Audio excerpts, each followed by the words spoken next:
Doctor تیزی سے ہسپتال میں داخل ہوا، کپڑے تبدیل کیے اور سیدھا آپریشن تھیٹر کی طرف بڑھا۔ اسے ایک بچے کے آپریشن کے لیے فوری اور ہنگامی طور پر بلایا گیا تھا۔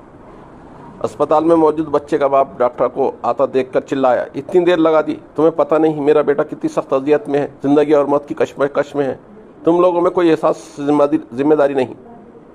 ڈاکٹر: مجھے افسوس ہے، میں اسپتال میں نہیں تھا، جیسے ہی مجھے کال ملی میں جتنی جلدی آ سکتا تھا آیا ہوں۔ ڈاکٹر نے مسکرا کر جواب دیا، اب میں چاہوں گا کہ آپ سکون سے بیٹھیے تاکہ میں اپنا کام شروع کر سکوں۔ میں سکون سے بیٹھوں؟ اگر اس حالت میں تمہارا بیٹا ہوتا تو کیا تم سکون سے بیٹھتے؟ اگر تمہارا اپنا بیٹا ابھی مر رہا ہو تو تم کیا کرو گے؟ باپ غصے سے بولا۔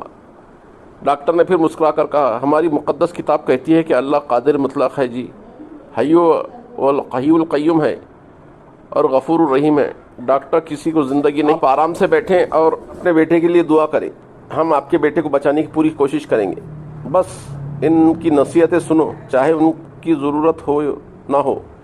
بچے کا باپ بڑبڑایا۔ آپریشن میں کئی گھنٹے لگ گئے، لیکن بالآخر جب ڈاکٹر آپریشن تھیٹر سے باہر آیا تو اس کے چہرے پر مسکراہٹ تھی۔ آپ کا بیٹا اب خطرے سے باہر ہے، اگر کوئی سوال ہو تو نرس سے پوچھ لیں، یہ کہہ کر وہ آگے بڑھ گیا۔ کتنا مغرور ہے یہ شخص، کچھ لمحے کے لیے بھی نہیں رکا کہ میں اپنے بچے کی حالت کے بارے میں کچھ اور پوچھ لیتا۔ بچے کے باپ نے ڈاکٹرز کے جانے کے بعد نرس سے کہا۔ نرس نے روتے ہوئے جواب دیا، ڈاکٹر کا بیٹا کل ایک ٹریفک کے حادثے کا شکار ہو گیا تھا۔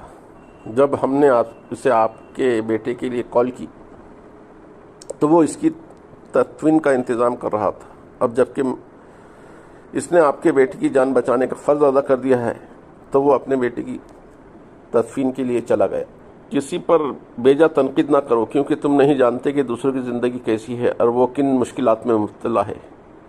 تمہیں نہیں پتہ کہ وہ تمہارے کام آنے کے لیے کتنی بڑی قربانی دے رہا ہے۔